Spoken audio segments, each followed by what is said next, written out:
side. Start by banning away the Tahm Kench. This has been a favorite of Vander's, so it is no surprise that it's removed here.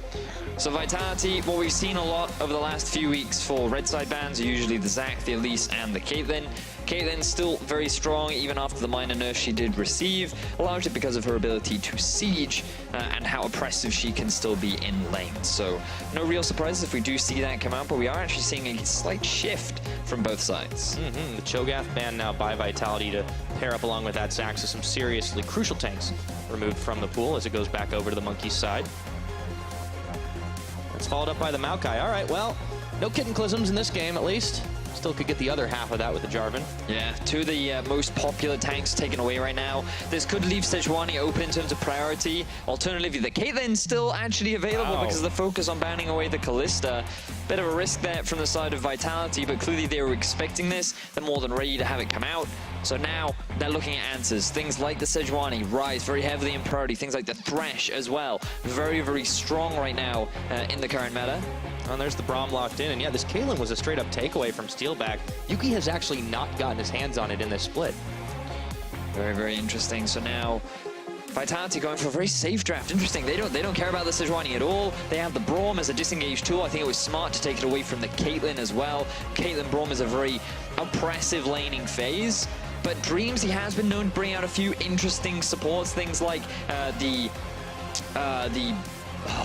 mostly we gotta look Bard. at Bard is the name I'm looking for. Yeah. Bard is the champion that he's brought out a lot in the past. He had a lot of success with it during the Challenger Series as well, and it could very well with the Caitlyn too. All right, so the Jarvan is locked in now. Seeing what that last pickup for the Mysterious Monkeys pick phase 1 is going to be. They've got themselves top lane, and they've got themselves an AD carry. Let's see if they pair it up and finish out their bottom lane here. As suggested. Some time still. The Mysterious Monkeys are taking it. Ooh, oh, okay. So you heard Stress talking on the Telestrator earlier on about these answers to tanks. The great thing about Trundle is his ability to steal a lot of away these tanky stats, right? His ultimate very, very good at just saying, oh, you big tank? Well, no more. And he then absorbs all that tankiness, that front line that becomes very squishy, so you can either focus it and chunk them down or force them out of the fight much faster than they normally would be. He also has that attack damage reduction on his Q, which adds a lot of value in these fights, but usually you lose a lot of pressure during the laning phase, but when you have a Caitlyn, that makes up for a lot of the pressure that you would somewhat lose by having a Trundle. Doke. And on the other side, with Vitality locking in that Tristana, AD Carry's kind of trading a little on the pool since we haven't seen Steelback actually pick up the Yordle Gunner for the time being. Now, into ban phase 2, Cassiopeia's off the board. That's no surprise. It's been a very successful champion across the world, but Cosq in particular, he's managed to do some good things on that as well most recently. Quite right. This is one of his more comfort champions, something that he's so far had most play on during the regular season. And Vitality just saying, no, we want to take you off that comfort. We don't want to give you that availability. Right now, Vitality, they've built a lot of siege. They have a fair amount of engage. We're now looking at what kind of damage they can get. Typically, we do see up in the top lane, Cabo does prefer to play these carries, things like the Jax, the Renekton, the Rumble has been one of his big favorites. I think that you could look to pick the Jax here if you wanted, but it does move away from kind of this all-in, group-made, teamfight style of play. I'd like to see him on something more like a Rumble or a Renekton or even a Shen, where maybe he doesn't have the same sort of lane power, but he contributes a lot more to teamfights later on. Well, Vitality certainly have a couple of pieces to that puzzle. A lot of damage is going to be dealt out of that Corki. Nukeduck has made it look oh so good. Paired up with the Tristana, they could have some serious late-game power. We'll just see what Cabochard picks up, but it's over to the Monkeys for the time being. Now, typically what you would expect is something like a Talia to come out from the side of Mysterious Monkeys into a champion like Corki. Cosq has brought it out in the past, but I feel like this isn't one of his comfort champions. One thing that he has said before is that he does believe Katarina to be a decent matchup into the Corki. Don't know if he still believes that, and it is a bit of a risk, but in this teamfight meta, there are options, but into that composition, it could very well be a big gamble. You never really know what you're going to get with Cosq. Well, it looks like this time you're going to get the Vlad, and then there is a whole lot of front line to pair up with that right now because the Monkeys are packing the Trundle, the Sejuani, the J4. I mean, that is going to be a hard wall to break. Yeah, so far, very good team fight. Great siege coming out from Mysterious Monkeys as well. You can really see the synergy built across their composition. They have a surprisingly large amount of crowd control. Vladimir can then very easily follow up with all the damage that he provides. Yeah, there's that Shen that you were expecting. And going back to the Monkeys, this is what we wanted to see from these guys. Not just drafting around, trying to snowball the Kickus, trying to get themselves a lot of engage and ways to get into fights. and just play to this meta. But also drafting strong laners too. The thing about Mysterious Monkeys is Amazing has the most early game success when he has lanes to play around. That's not just Kikis, he also needs options in the bottom lane and the mid lane. And sure, in the bottom you don't have a huge amount of gank setup, but you have that pressure with the Caitlyn pick, with the Trundle being able to throw up pillars and cause a lot of disruption and chaos. You can look to maybe get an early tower bot lane. You can look to make plays in the top.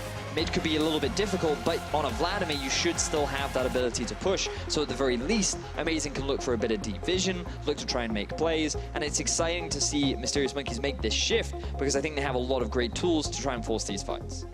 Certainly will need all the help they can get. At this point, the standings for them are definitely not looking so good, but if they can grab a few points off of Team Vitality, that will certainly help them out in their run to avoid the promotion tournament, and maybe, just maybe, it is a far outside chance to try and make those playoffs, but there's a lot of teams tied up at the top of the standings. The Monkeys, they could try to make a run at it, but it would have to start here. It would have to start now. On the Vitality side, they're just looking to put some more distance between themselves and the Monkeys and try to get themselves into that safe position. We'll see how that ends up going as we are getting ready to load up onto Summoner's Rift. League of Tanks still here in force. And we are going to see some serious fights down the mid lane, up top, down bot. I don't care where you put it. I am loving the amount of fights that are coming out on patch 7.14. And oh boy, we are certainly in for some action. So as we discussed, you saw the main tanks of the meta with the Cho'Gath and the Maokai being banned away. So this has given rise to a priority in other junglers, things like the Sejuani and the Gragas, but we're now seeing answers as well. And one of the big things that was talked about on that Telestrator earlier in the day was one ways in which you can answer tanks, the tank meta, is by drafting a lot of disengage. And when you have a Gragas, you have a Corki, you have a Braum, you have a Tristana, you have a Shen, there is a lot of disengage on the side of Vitality. You try and jump on that Corki, boom, he can Valkyrie away. You try to jump on the Tristana, not only can the Trist jump away, but they can also knock you back. And say they don't have those escapes. Oh, well, now you have a Braum shield to stand in front of you and a Shen ult on top of you to help you peel away. Those tanks, they can soak up a lot of the damage, throw the ulti, get the CC down. You also have the shield to buy a lot of time. So it could be difficult for Mysterious Monkeys to actually get the successful fight. I don't know if it'll be as simple as group mid and force a fight because of the number of disengaged potential or options that Vitality do have. But it's fascinating to see this adaptation, you know, because we were wondering whether or not teams would adapt. Would they just try and draft as many tanks as possible and try and fight? And Vitality, they're saying, you know what, no. We're going to shift our mentality and find new ways to try and deal with this meta.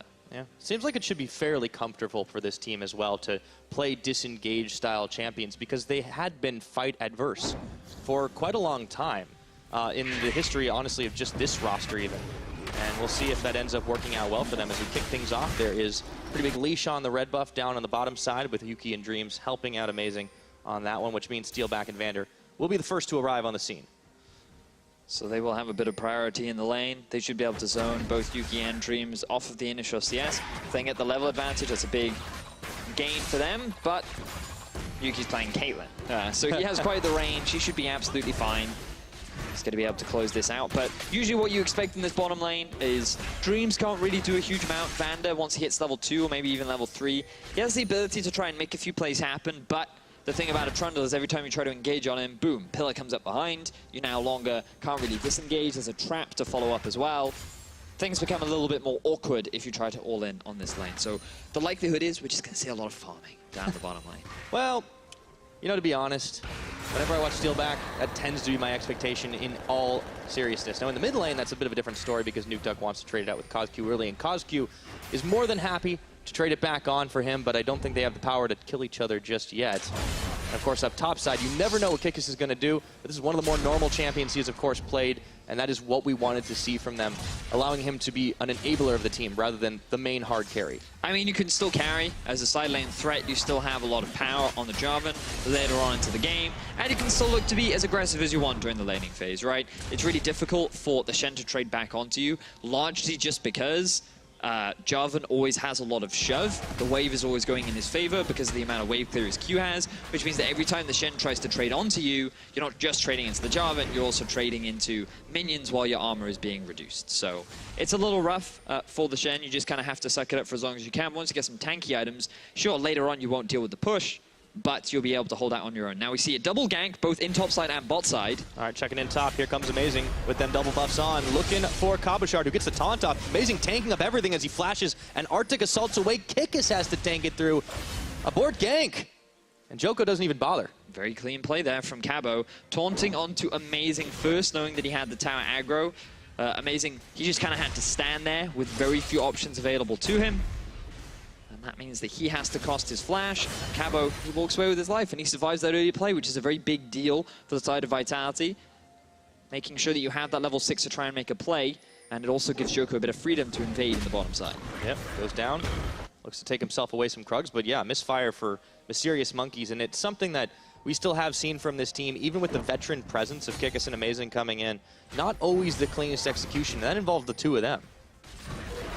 I think when speaking about execution, I think neither of these teams really have the cleanest of executions. Often you'll see them both trying to be proactive, trying to make plays happen. But when it actually comes to making the play happen, you look at the vision, you look at the setup, and you often wonder why they're trying to make this stuff kind of put in motion at that point in the game when they weren't really in an opportune moment to do it. Well, it's part of the reason why they find themselves down in the lower ends of the standings. Amazing, moving in to the Vitality jungle, but he doesn't find any camp, so instead he just has to throw down the ward. And of course, he was spotted by the Scuttle Vision as he makes his way up towards mid. Really expect him to kind of come alive when he has that level 6 available to him to be able to start making these plays happen. There's a lot of CC, of course, not just for the fights, for the laning phase as well. And that Steelback is caught up on that pillar, has to walk it out. Dreams is getting stunned up by the Trundle. But for the time being, as you expected, it is mostly a farm fest down here. Yep. And we did see a bit of proactivity from both junglers very early on into the game. Both from Amazing and Joko. Neither were able to get a successful gank off. And I wonder how much this will slow down the momentum of Amazing right now, because he is a level behind. Joko will get that level 6 first. And the one thing you have to remember about Joko is he's really good at setting up early plays, especially for Cabo in the top lane. And when he's able to get great trades like this onto Kikis, you just kind of expect Joko to make his way to the top side relatively early on. So right now he's clearing the bottom side of his jungle, knowing that it's just respawned. The top side will start respawning now. Once it gets level 6, I'm very much expecting a gank up top. I'm glad you mentioned Joko, because we usually talk about Nuke Duck whenever we're talking about Vitality, and we're kind of looking at other players and who's going to step up. But in cross-group play, Joko actually did look significantly better than he did prior to that. I mean, he's definitely had improvements shown. Usually on average he's dying a lot less and he's being more efficient with his ganks, but definitely still a lot more room to grow in terms of what he can actually impact in the overall game, because what you'll regularly see from a player like Joko is he'll come to the lane first, he'll make a gank happen, and sure, maybe he gets first blood, maybe he burns a flash, but then he never really comes back again. He's one of those guys where, like, I've done my job and now I'm kind of done. And you don't really see much more. Yeah, you don't really see much more of him. And that's just one of the big things I'd like to see more from Joko, just him like repeat ganking, trying to be more invested in snowballing more of these lanes. Now that he's hit level 6, this is the point at which I want to see him try and force something. He has a level advantage over Amazing, he has a lot of good lanes to try and gank onto. Instead, his focus is trying to steal away this red buff, and he does have the support of Braum. He knows that Mysterious Monkey's bottom lane has just backed as well. Yeah, Amazing is here, but he has no backup, so there's really nothing he can do except watch and wave goodbye to his red buff as it gets taken away by Joko, the big barrel cast out there. But it has been all about the counter jungling. We'll check back in with the mid, Cause Q. He's got that Storm Raider speed boost. Just running away from Nuke Duck, and for the time being, it actually has been a fairly quiet affair. Joko does make an appearance in the mid lane, but it's just a cameo, and now he's out. So now what you'll see is the swap from Yuki and Dreams up to the top side. They don't want to run the risk of getting Shen ulted on down the bottom lane. Level 6 Gragas, Tristana Braum, there's a lot of all-in potential there. So they're just like, you know what? I've had enough of you, Shen. I will move to the top side, but Vitality, they were expecting this. Yeah, Amazing is here as well, but Vitality will be able to stop it. Ooh, he gets a two-man taunt right under the tower. Barrel knocks back Dreams, and Amazing has to flash away. Not enough to get that finishing blow. However, Mysterious Monkeys come away empty-handed. Really good read on the play from Vitality. They want to be able to get ahead of Mysterious Monkeys trying to siege down that tower. They've been able to match the 2 versus 2 once again. And they're even able to get a couple of summoner spells out from Dreams, Yuki, and Amazing once more. So, again, we want to see Vitality trying to be more proactive now. Over the last 2 weeks, we have been seeing them make more plays in the early game. They've been recognizing opportunities where they can force things to happen. And I want to see that continue for Vitality. I want to see them try and snowball this early lead that they definitely can, especially in this 2v2. Yeah, they have an opportunity to do it, and they seem to have beaten Mysterious Monkeys to the punch. Now, it's a small gold lead for this team because there are no towers, there are no kills. It's all been on the farm differential, and honestly, it does seem like most of it is to Joko. Obviously, those jungle CS numbers are not always exact indicators of how much gold you will have, but Amazing's just hit 6. Joko's 1 level up on him. They definitely have a tempo advantage, howbeit slight. Which is always nice to have. Yeah, you want to build off of that if you can. Yep.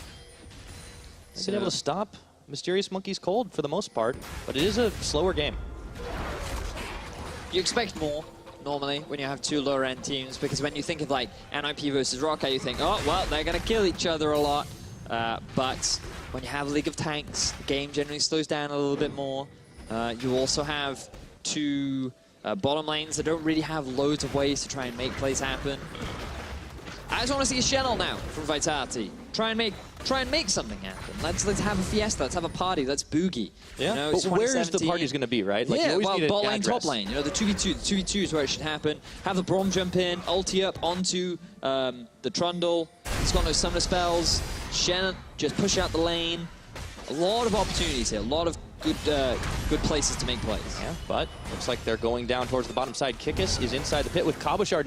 Amazing wants to tag his way in, but nothing doing. Kozq, meanwhile, is getting chased out by Nuke Duck. The rockets are flying. He's got a blue buff, so he's able to fire those out for days. But Kozq is back to the safety of his tower.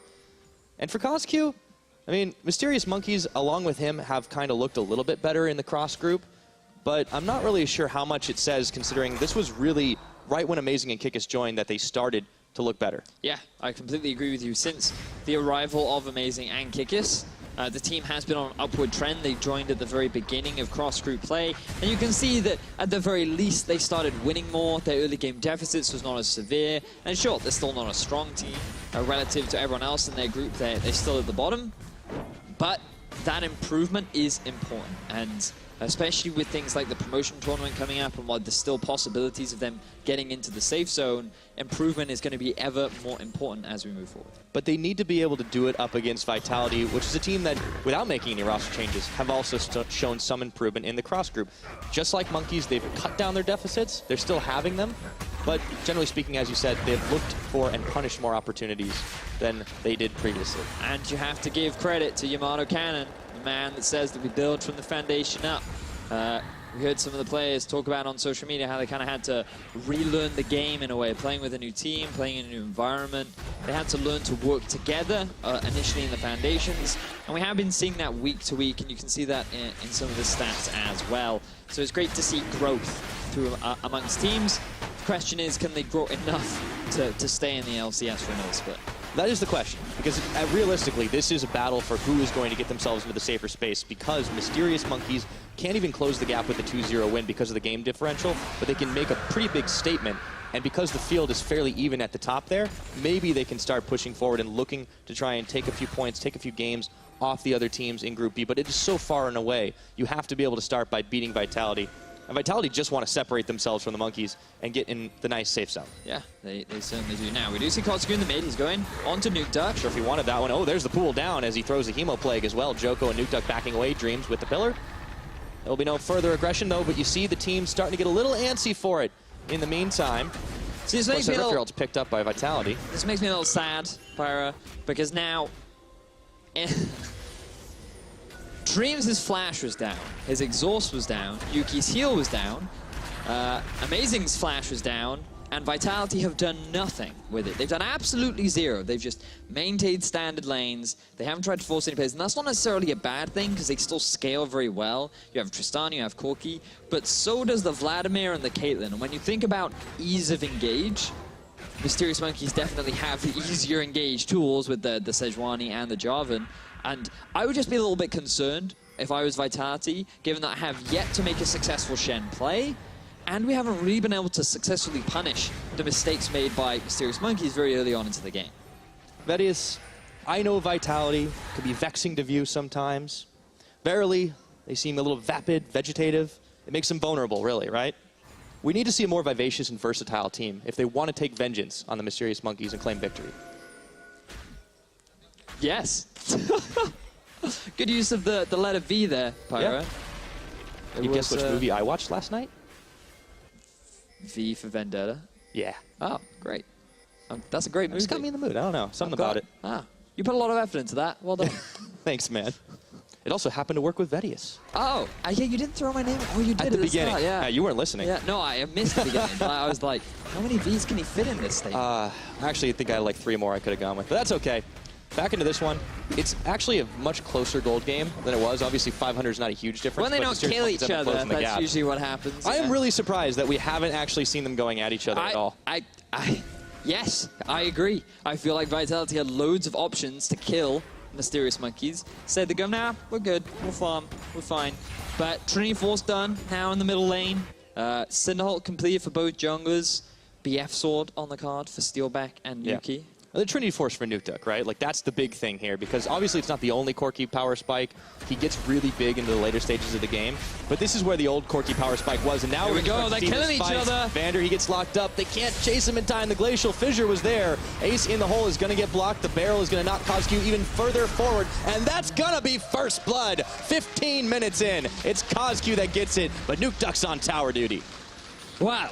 Mysterious Monkeys, they had to invest a lot, but finally they get a kill. Does cost them their mid lane tower, so arguably still worse for Vitality because the map pressure that they gain off the back of that is far superior than just losing a single member.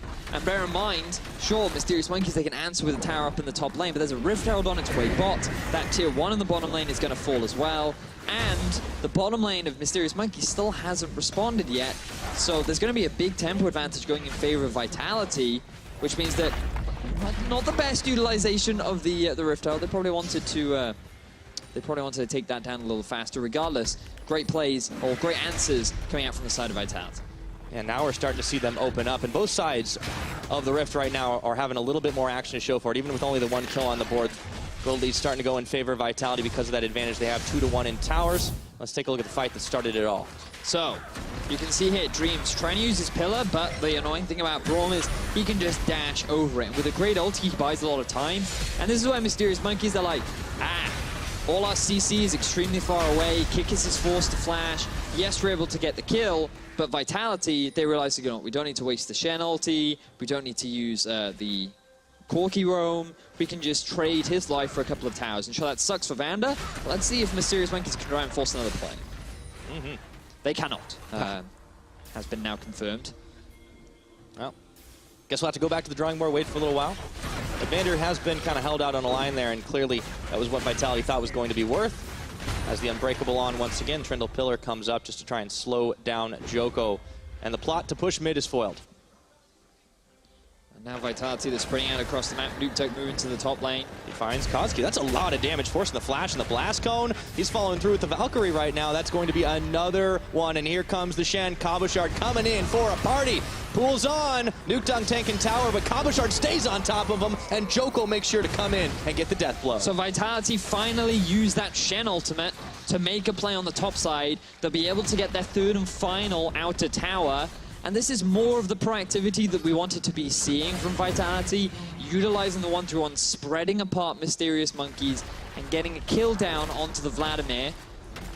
But Mysterious Monkeys, they're still trying to answer themselves. They're trying to utilize this Caitlyn and her fantastic sieging power, but it's still not quite matching the tempo that Vitality are exuding right now.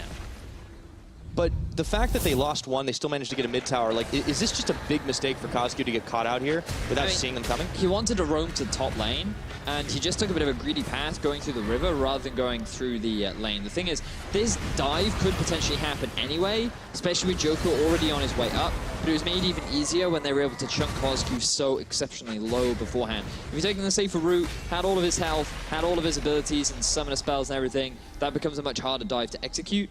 And so really it was just a bit of a misstep there from Kozku. All right, individual mistakes, but we had been complaining much more about the Monkeys having team cohesion-based mistakes, not necessarily taking advantage of the fact that there were 3 people on the top side. That would have been an issue, but they went to push mid together. They were able to finally get it down, so that is evolution from the Monkeys. And I think that they still have scaling opportunities. 3-item Caitlyn really strong, 3-item Vladimir really strong, 3-item Jarvan also really strong, right? So I think that later on they can still win these team fights.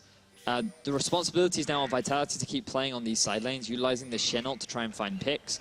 In a 5v5, I think they can win, but they have to have either the gold lead or some kind of advantage over MM as a pick comes down onto Nuke. Oh, that was a short Val. Gank the carry as he flashes over the Cataclysm. Oh, dodges that bull and gets himself out of there with a heal. Nuke with the fancy feet. As Joko's now caught up by Dreams and Kozgu, he flashes the wall. And Vander's there for backup. And this was the coordination issues, the communication that just seems lacking from the side of Mysterious Monkeys. Amazing flashes into the pit of Kikis, and then he throws his ulti in completely the wrong direction rather than leading with the ulti. When the Jarvan ulti falls, why not throw it out as Vitality forced to fight mid? Well, there was a couple of ultis thrown out there, looking for Dreams, though, as the exhaust gets thrown out onto Kozgu. Vander stepping forward, and Kabashard coming in, lands the taunt onto the Trundle. Dreams will go down. The sacrifice for the rest of Mysterious Monkeys to make their escape. Good recognition from Vitality, knowing the ultimates were down, summoner spells were used, and Mysterious Monkeys were not in a position to fight. Therefore, Vitality are the ones that force it, and they get another kill, and this time onto Dreams. Yep, now this time they found Kozgu. That's a big package being delivered right into the back of his head as the Frost Bomb's on, and so is Nuke, his first kill of the game. And Kozgu, he's just not respecting the possibility of a collapse.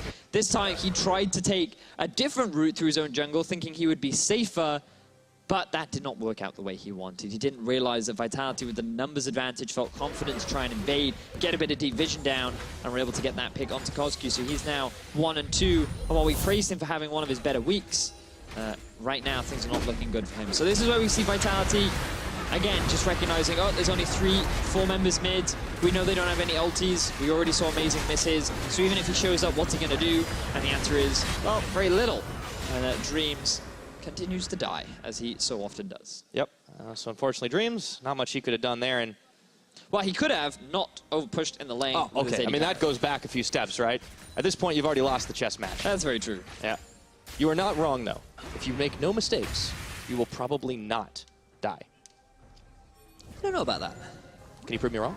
Yes. Okay, go ahead. So, if you are an Orianna sitting under your tower, let's take Caps as an example, and then 3 members of Cloud9 all decide to dive your tower. I don't know, this is a weird scenario you're talking about, Vedius. That would never happen. But yes, it is possible. Depends how proactive the enemy team is willing to be. And a lot of these instances, a lot of the advantages that Vitality are gaining right now are punishing the mistakes of Mysterious Monkeys, which is fine. But it's a bit of a shame because I do feel like Mysterious Monkeys were super proactive in that game in their series versus G2. They were looking for opportunities around the map. They were trying to make stuff happen. But you can forgive them again because of the composition that they're running. It does still have good scaling. They don't need to force fights very early on into the game. They're waiting for their power spikes. And it's at this point where they should be forcing more. And to be fair, it's at this point that they now have the gold lead. And there you go. So for Vitality, they keep on pushing deeper and deeper into territory. And Joko is dodging out from amazing stun here as Dreams turns back on with him. They land it onto Joko one more time, gets the knock up from the Braum ulti. Kabashard is there, coming to the rescue. Kikis waiting in this brush, but there is a ward sitting there, and they've caught him. Kabashard looking for amazing. There's a knock back, but now Kikis Dreams, they're right on top of Cabo, but he flashes outside the pit. Joko tags his way in. The Ice Bowl lands, but it is only onto Vander. Meanwhile, in the back, Nuke is just powering through the health bars, but he has to Valk away as they turn their attention to him. The Mysterious Monkeys force Vitality back for the time being. And remember what we talked about, Pyra. The disengage power of Vitality makes it so difficult for Mysterious Monkeys to actually get that full-on 5v5 that they wanted. Because Mysterious Monkeys, they throw out the ultis, they try to get close, and every time they go in, a member of Vitality jumps out. Or a Shen ulti shows up, or a Braum shield is there, or a knockup gets in the way. Everything just keeps interrupting Mysterious Monkeys whenever they try to make a fight happen. And because of the slight lead Vitality have, the longer these fights go, the easier it is for them because they have the item spikes, they have their second item being completed, and they are more ready for these extended drawn-out engagements. Right, and they know exactly what their priorities are, so not only do their 2 carries have some self-peel, they're able to do it for them, and you can tell with Joko, he picked up the Knight's Vow. He put it on Steelback to kick things off. And we talked about Nuke being the main carry for this team, and you know, he's the highest level in the game right now. I guess if you count Kikis and Kabashard, it's right up there.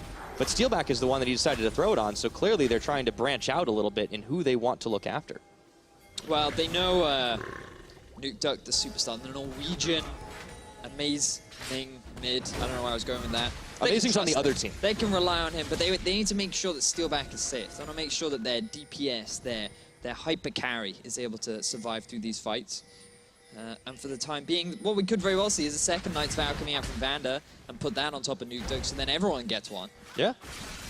Love for everyone, damage reduction to help them all. Now we see Mysterious Monkeys grouping up in the middle lane. This is what their comp wants to do. And notice what Vitality are doing. Corki top lane, Shen bottom lane. They're playing on these side lanes. They're forcing Mysterious Monkeys to kind of spread apart. Kozq doesn't have TP, Kikis doesn't have TP. And how do you engage onto this three-man unit of Vitality? It's a Tristana and a Braum and a Gragas.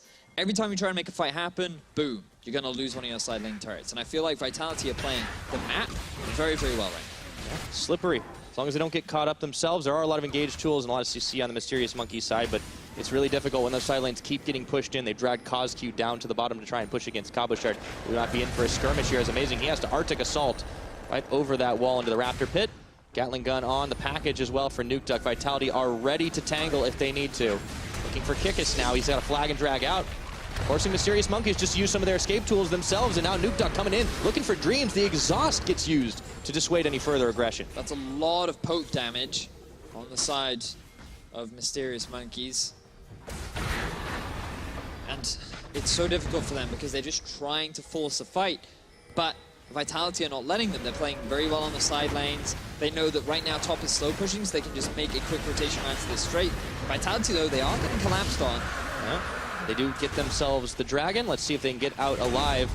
Haven't really tracked Dragons as much this game because it has been sort of an after effect. And here we go. They turn their attention on to Joko. Mysterious Monkeys, Kozq gets the finishing blow here as Cabochard looks to turn it all around. Those are some low health bars on the Monkey side. Amazing face tanking the rest of the damage. Dreams tags his way in, throws a pillar, but he will be left for dead by the rest of the Monkeys. Once more, it's a 1-for-1 trade. But this was a good situation for Mysterious Monkeys. They finally find an advantageous fight that they had the prospect of winning. But with good positioning from Steelback and Nuke Duck, they were able to throw out so much damage from the back lines that they ended up equalizing the trade and walking away with the Dragon. But Vitality need to be very careful getting into those kind of fights because that is exactly what Mysterious Monkeys want. And here, you can just disengage with your Vitality. You want to clear out mid lane, you can just take the safe route, but Joko goes for a fight.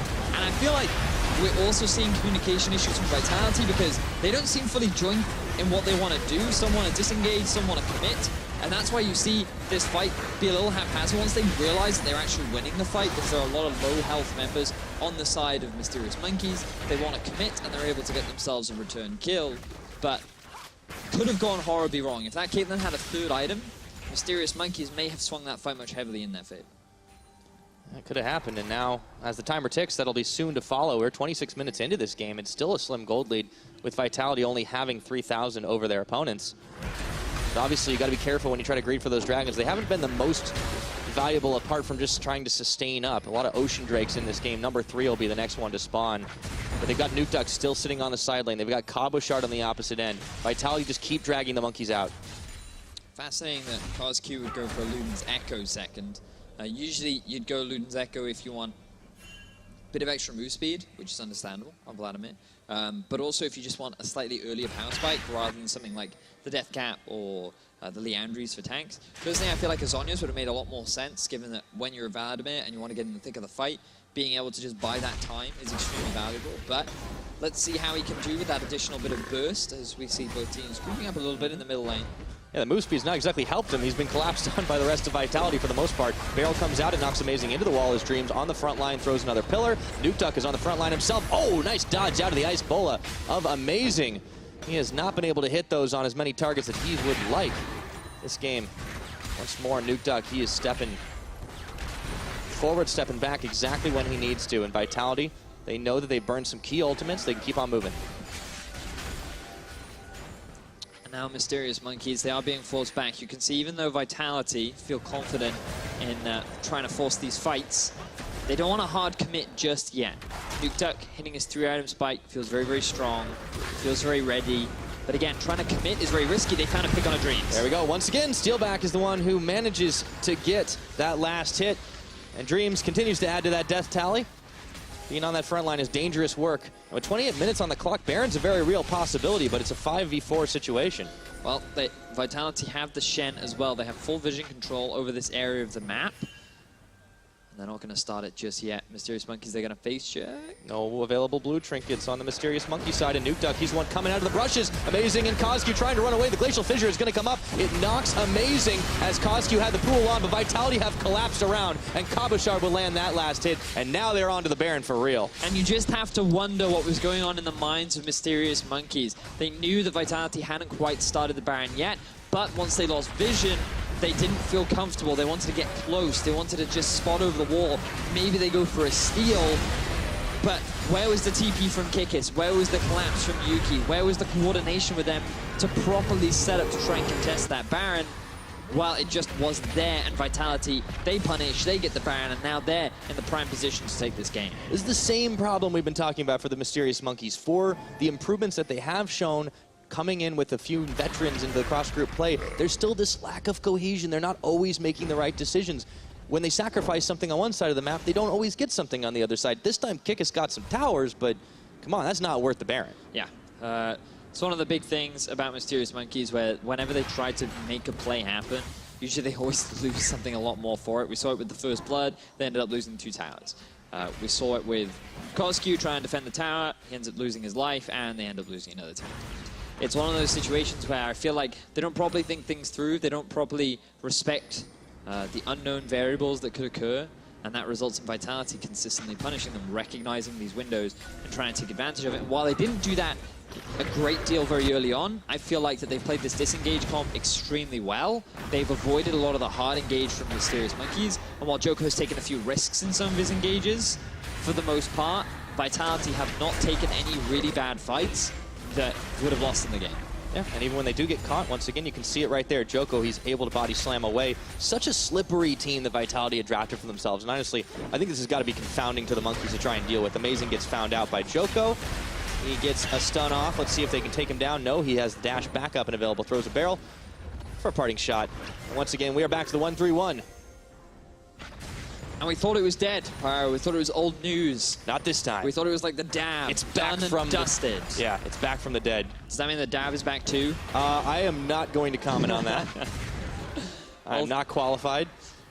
Ulti did get used there from Kozku. Bit of a zoning ulti. Maybe? Yeah.